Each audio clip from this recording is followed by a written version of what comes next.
18h30 sur Al-Oula, ravi de vous retrouver pour cette nouvelle édition à la une ce soir. Le Maroc prend part à la 44e session ordinaire du Conseil exécutif de l'Union africaine. À l'ordre du jour, notamment l'importance stratégique de l'éducation dans le développement du continent. La délégation marocaine prône un modèle de coopération sud-sud axé sur les programmes de formation professionnelle et académique en faveur des jeunes Africains.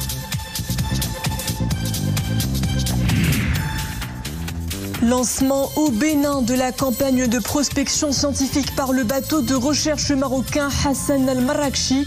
Une mission opérée sur très hautes instructions de Sa Majesté le roi Mohamed VI. Elle marque une étape décisive de la coopération bilatérale dans le secteur halieutique.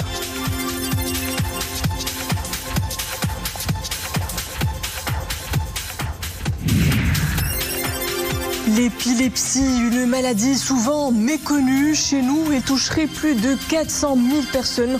C'est l'une des affections neurologiques les plus fréquentes dans le monde.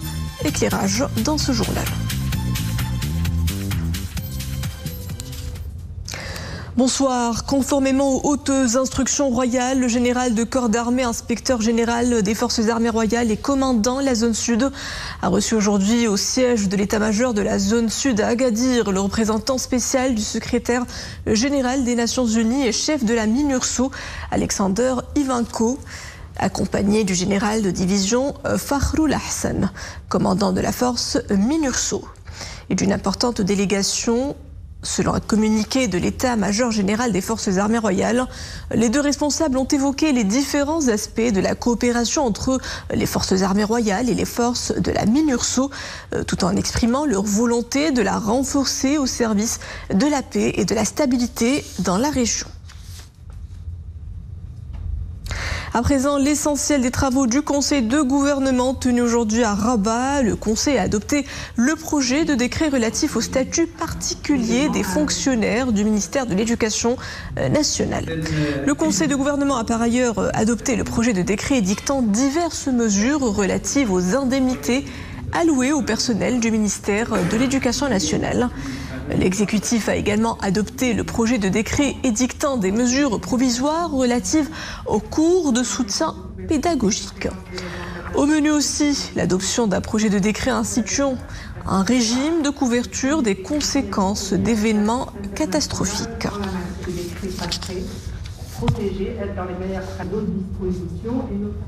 Direction Addis Abeba où se poursuivent aujourd'hui les travaux de la 44e session ordinaire du Conseil exécutif de l'Union africaine. Le Maroc est représenté à cette session qui se tient en prélude au sommet de l'Union prévu les 17 et 18 février courant par le ministre des Affaires étrangères, de la coopération africaine et des Marocains résidant à l'étranger, Nasser Bourita. Les développements en compagnie de nos envoyés sur place, Hussein Hanchawi, Fouad El-Harj, avec le récit d'Omé Marmi. L'éducation, un pilier central dans la vision de Sa Majesté le roi Mohamed VI pour le développement. Une importance stratégique mise en avant par la délégation marocaine ici au Conseil exécutif de l'Union africaine. Le Royaume qui a mis en place un modèle de coopération sud-sud principalement basé sur les programmes de formation professionnelle et académique en faveur des jeunes étudiants africains.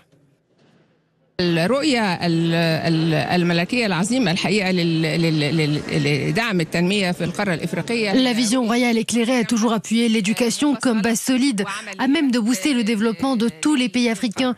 Il faut savoir que notre continent foisonne de potentiel, à la fois naturel et humain. Il faut donc miser gros sur le renforcement de nos capacités. تزخر بإمكانات بشرية هائلة. Un conclave, également l'occasion de se pencher sur le rapport des activités du thème de l'année 2023, celui de l'accélération de la mise en œuvre de la zone continentale africaine de libre-échange ZLECAf. La coopération sud-sud a toujours été l'une des priorités du Maroc sous le leadership de Sa Majesté le roi Mohamed VI. Le Royaume n'a jamais tari d'efforts pour réaffirmer son plein engagement à contribuer au développement de l'Afrique.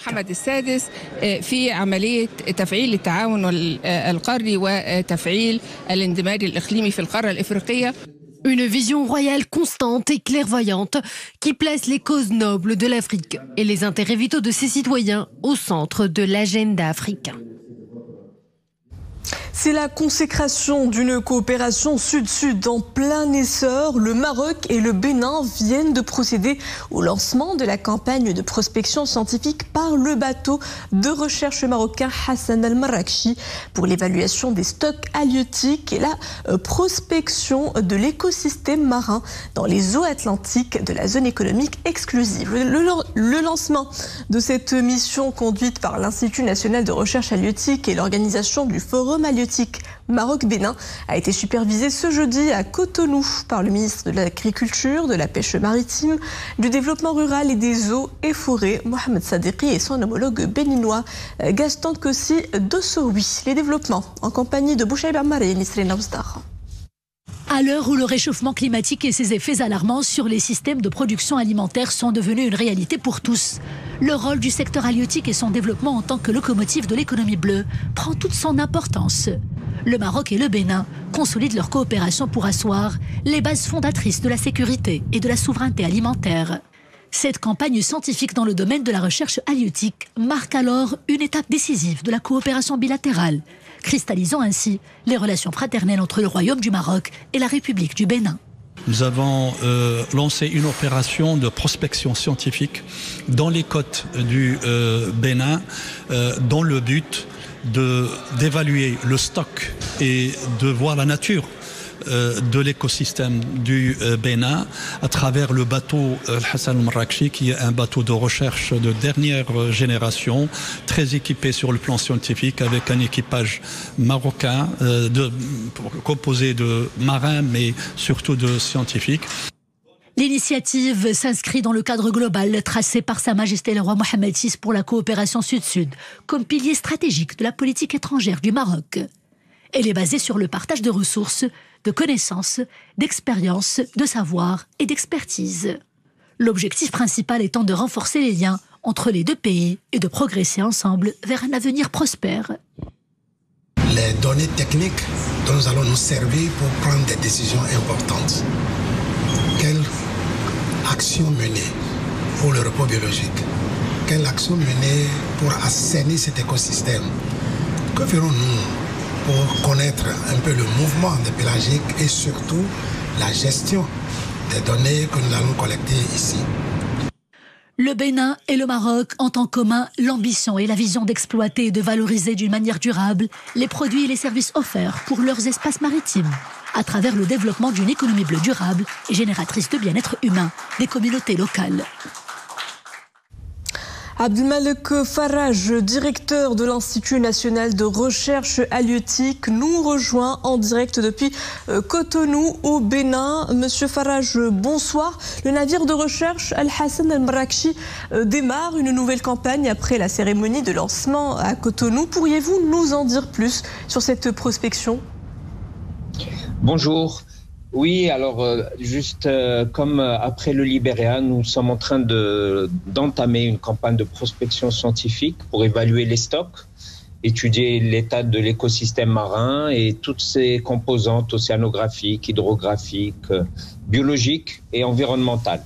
L'objectif est urgent car il y a beaucoup d'attentes du côté du Bénin. Ils n'ont pas eu d'évaluation de stock et d'évaluation de leur écosystème depuis plusieurs années. Et donc, nous venons avec le navire Al-Hassan al-Marrakchi pour procéder à cette évaluation et de finalement mesurer et les doter de tous les éléments scientifiques pour leur permettre d'avoir des éléments de gestion durable de leurs ressources. Et après cette campagne, quelle perspective de coopération entre le Maroc et le Bénin? Écoutez, déjà nous allons embarquer des scientifiques béninois à bord du navire Al-Hassan al-Marrakchi.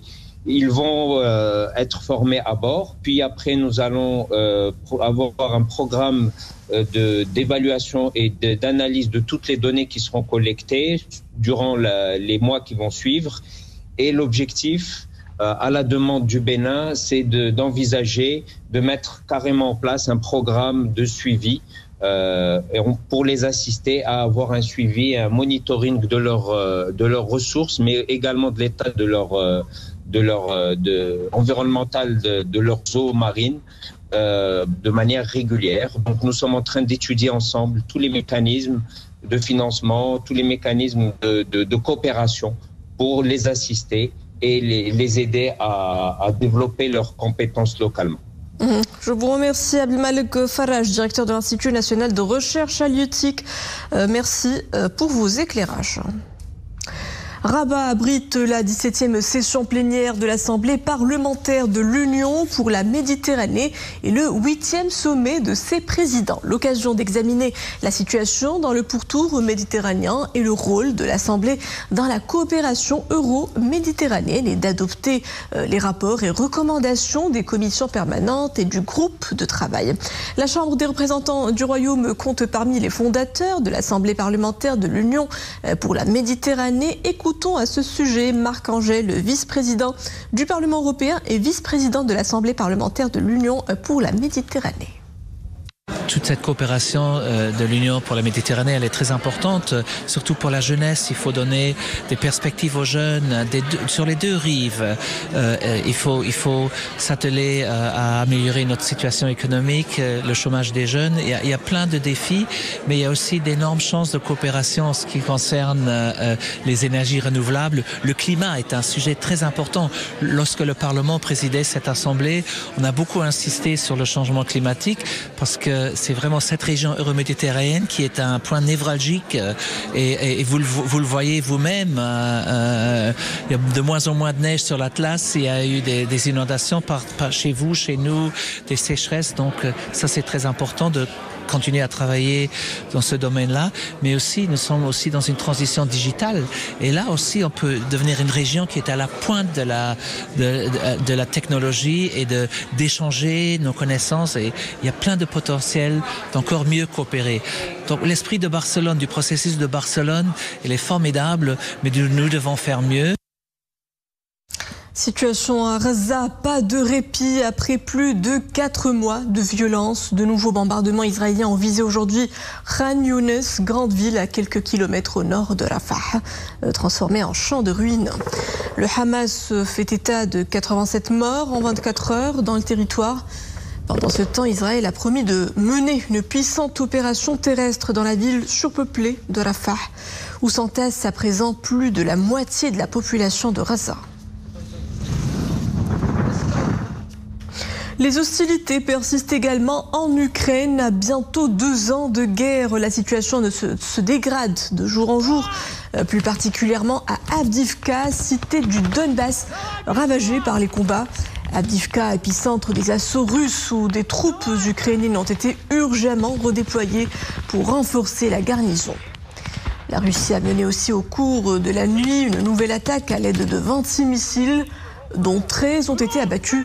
Elle a fait au moins 1 mort et 9 blessés selon les autorités. Elle touche plus de 400 000 Marocains. L'épilepsie, maladie neurologique chronique et récidivante, continue d'être méconnue. Et pourtant, en cas de diagnostic précoce, la prise en charge aide à améliorer la qualité de vie des patients qui deviennent capables de mener un quotidien normal, sans complications. C'est un reportage à Casablanca de Hassan Zaki, Mustafa Ouda et Maria Ouad. Plus qu'une simple visite de routine, Amira et sa maman consultent chaque année le neurologue qui suit la petite fille en proie à des crises d'épilepsie, une maladie chronique caractérisée par une hyperactivité du cerveau. Évoluant par poussée, elle cause entre autres des convulsions, des tremblements, des fourmillements, d'où l'urgence d'un diagnostic précoce.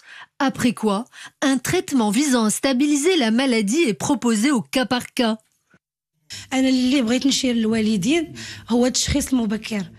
J'insiste beaucoup sur la nécessité du diagnostic précoce. L'épilepsie est une maladie qui requiert un suivi régulier. Au début, on ne comprenait pas de quoi Samira souffrait et cela impactait beaucoup sa vie. Mais maintenant, grâce au traitement, elle se sent beaucoup mieux et cela se ressent également dans sa scolarité.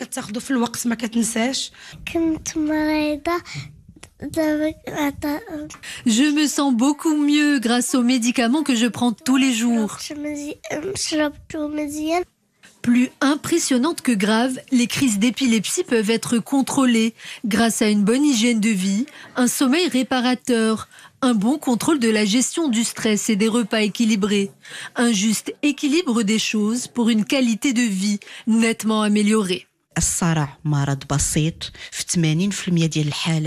Il faut savoir que l'épilepsie n'est pas une maladie aussi grave que ce que l'on croit, surtout si le bon diagnostic est fait.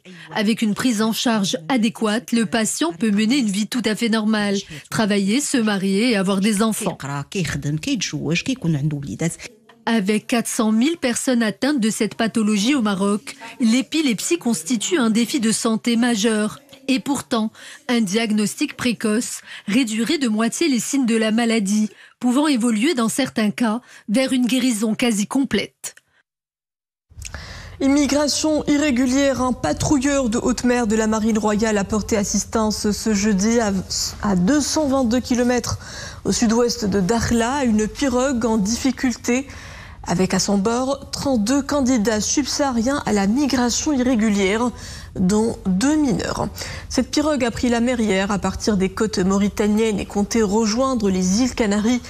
Un communiqué de l'état-major général des forces armées royales précise que les personnes secourues ont reçu à bord les premiers soins avant d'être ramenées saines et sauves au port de Dakhla et confiées à la gendarmerie royale pour les procédures administratives d'usage.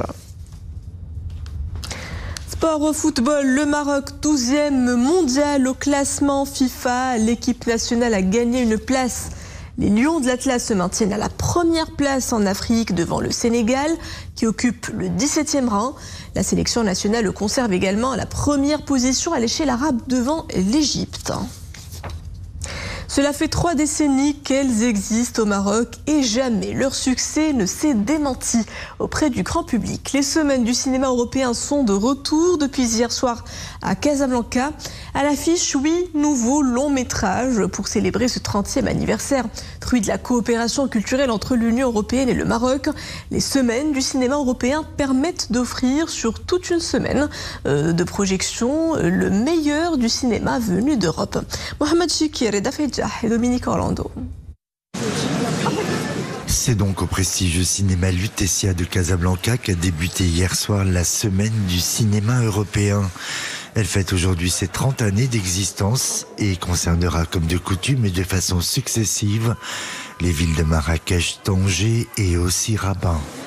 Nous devons cet succès des 30 éditions depuis 1991 fondamentalement au public marocain. Un public qui, année après année, génération après génération, nous est resté fidèle et pour lesquels nous faisons chaque année une programmation de la plus haute qualité. Tout comme ce fut le cas l'année dernière, c'est par la toute récente Palme d'Or décernée au Festival de Cannes que se sont ouvertes les festivités de cette édition anniversaire réalisée par la Française Justine Triette, Anatomie d'une chute, et tout d'abord un film qui porte très bien son titre. C'est vrai que le soir de l'ouverture, en général, on essaie de montrer le film le plus rassembleur, celui qui parle au public le plus large. Et effectivement, s'agissant d'Anatomie d'une chute, compte tenu de son succès aussi ailleurs, il a fait plusieurs millions d'entrées ailleurs. C'est le plus grand succès français de l'année dernière à l'étranger. 5 fois nominé aux Oscars, Palme d'Or du Festival de Cannes l'année dernière. C'est le film, effectivement, qui réunissait le plus de qualité, je dirais, pour pouvoir être projeté en ouverture des semaines du film européen.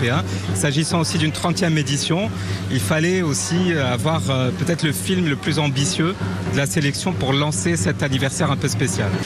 Pendant plus d'une semaine, tous les soirs à heure fixe, il est donc possible de voyager à travers tant de cinématographie venues de certaines contrées européennes parfois lointaines, qui peuvent être la Finlande, l'Allemagne ou la Slovaquie, la Belgique, l'Italie, le Danemark ou la France, et ce film vertigineux en guise d'ouverture et de retrouvailles. Stop. I did not kill him.